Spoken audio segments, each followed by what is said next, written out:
Hello and welcome, DCTB.tv from the DLD in 2016 in Munich. My name is Philipp Banse and my next guest is Carlo Ratti from the Sensible Cities Lab at the MIT. Welcome, Carlo. Thank you. Great to So, be here. Sensible Cities, what does it mean? Well, we think today is a very exciting time when studying cities. And the reason is that all of those technologies that change our lives over the past 15, 20 years, now they're transforming urban space. It's about really the internet entering physical space, Internet of Things, really changing many dimensions of what we do in cities. And what we like to do at the lab is really study all of this. And can you give some examples? Because, for example, I was at the sewage provider in our city, and he said, well, we have to really manage the whole city watering system during, say, a World Cup final, because we have the play going on, no one is going to the toilet, and then in halftime, everyone runs to the toilet and uses the water, and we really have to adjust the water flow. Well, that's an interesting example. I think, sewage is an interesting dimension of cities. And as a matter of fact, we're actually working on sewage with a project called Underworld. We're looking at bacteria and viruses in sewage. But I think there's many other dimensions we can look at. Think about how we can look at mobility and allow people to share mobility in a better way. Think about how we can look at most aspects of urban life, really. It's about energy, it's about mobility, it's about water, it's about waste, it's about citizen participation. All of this can actually be radically transformed by new technologies. And can you give some examples where a city really feels what's going on in the bigger picture? But let me give you just a couple of examples. One example is we did a project in New York City. We took taxi data from all of New York, and we looked at how many trips could be shared. And actually, by looking at that, we realized that 40% of trips in New York could be shared without introducing any delay on the system. And that is something we did 2-3 years ago. As a matter of fact, then came to the attention of Uber. We started collaborating with Uber since then, and as you might know, Uber Pool does exactly that, allows people to share mobility. So that's one example of how big data allows us to better understand the city and hence to transform it. And how does it influence architecture? It's a very good question. It depends how you define architecture. What is architecture for you? It's the way we build our cities, for example. Like, it means streets, how we design space where people live and travel. I would take that as a very conservative reply. I think architecture is more about how we interface with the environment around ourselves. And if you look at that, then architecture, of course, is about bricks, is about stone, is about what we've been dealing with for thousands of years.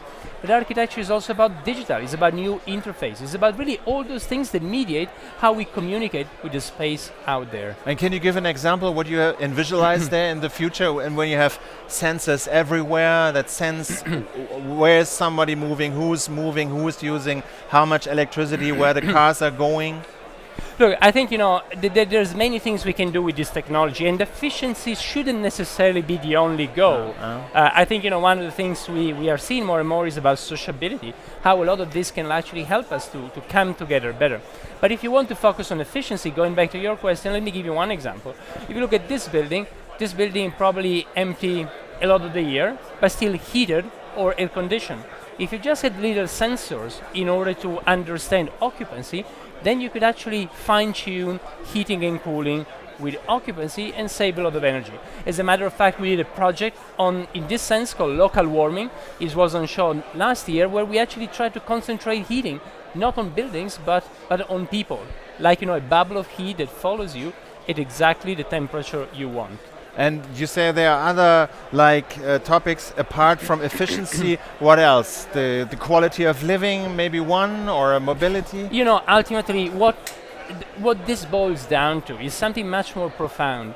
It's about interacting, interfacing with the built environment, with the environment of the city, with space out there, in a similar way to what we do with a biological environment, in a dynamic way. It's about an architecture that starts to sense and respond to us.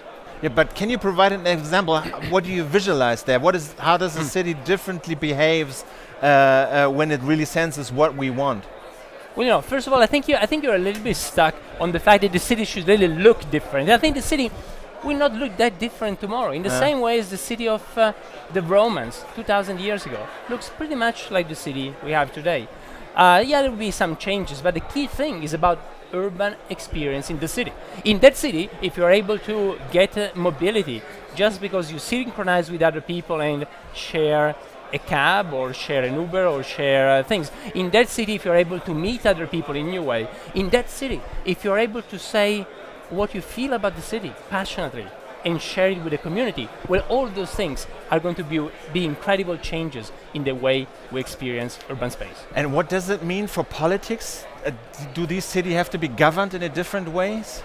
I think, to be honest, I believe that government can play a role, but in many cases the best role government can play is don't play too much. Is let people do, let people experiment, allow people to use Airbnb, Uber, many other things, and let this kind of ecosystem grow. Not try to think about smart cities in a top-down way, but actually more in a bottom-up, fertile ecosystem.